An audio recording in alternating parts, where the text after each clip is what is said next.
ಭಾಗ 3 ಮನೆಯೊಳಗೆ ಮಳೆ ಮತ್ತು ಹನಿ ಹನಿ ಹಸಿವು.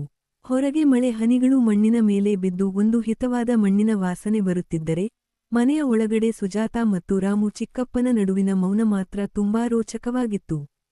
ಸುಜಾತಾ ತನ್ನ ಬೆಡ್ ಮೇಲೆ ಕುಳಿತುಕೊಂಡು ತನ್ನ ಹದ್ದಿನಂತಿರುವ ಕಣ್ಣುಗಳಿಂದ ರಾಮು ಚಿಕ್ಕಪ್ಪನನ್ನು ನೋಡುತ್ತಿದ್ದಳು. ಅವಳು ಧರಿಸಿದ್ದ ಆ ಹಳದಿ ಕುರ್ತಾ ಅವಳ ಮೈಮಾಟಕ್ಕೆ ಅಂಟಿಕೊಂಡಿದ್ದು, ಅವಳ ಸೌಂದರ್ಯವನ್ನು ಇನ್ನೂ ಹೆಚ್ಚಾಗಿ ಎತ್ತಿ ತೋರಿಸುತ್ತಿತ್ತು. ರಾಮು ಚಿಕ್ಕಪ್ಪ ಮೆಲ್ಲಗೆ ಅವಳ ಹತ್ತಿರ ಬಂದು ಕುಳಿತರು. ಏನಮ್ಮ ಸುಜಾತಾ, ಬಾಗಿಲು ಸರಿಪಡಿಸಿದ ಮೇಲೆ ಈಗ ನಿನ್ನ ಮುಖದಲ್ಲಿ ಯಾಕೋ ಒಂದು ತರಹದ ಚಳಿಯ ವಾಸನೆ ಕಾಣ್ತಿದೆ.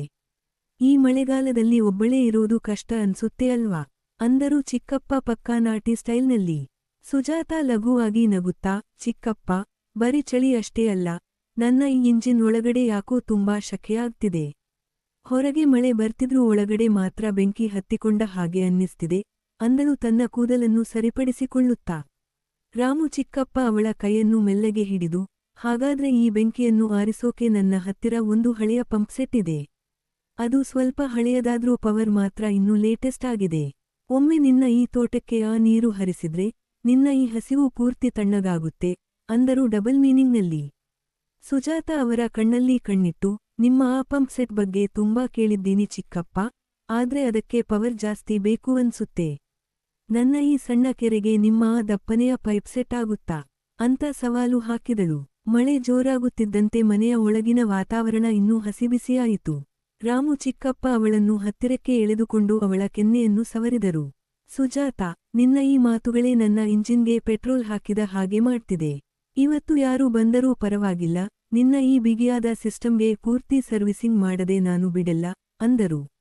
ಸುಜಾತಾ ಅವರ ಎದೆಯ ಮೇಲೆ ಕೈ ಇಟ್ಟು ಅವರ ಶಕ್ತಿಯನ್ನು ಅಳೆಯುತ್ತಾ, ಹಾಗಾದ್ರೆ ತಡಯಾಕೆ ಚಿಕ್ಕಪ್ಪ, ನಿಮ್ಮ ಆ ಗಟ್ಟಿ ಸಲಾಕೆಯನ್ನು ಹೊರಗೆ ತೆಗೆಯಿರಿ. ಇವತ್ತು ನನ್ನ ಈ ಮಣ್ಣಿನ ಮೇಲೆ ನಿಮ್ಮ ಆ ಮಳೆಯ ಹನಿಗಳು ಪೂರ್ತಿಯಾಗಿ ಬೀಳಲಿ ಅಂದಳು ಮಾದಕವಾಗಿ.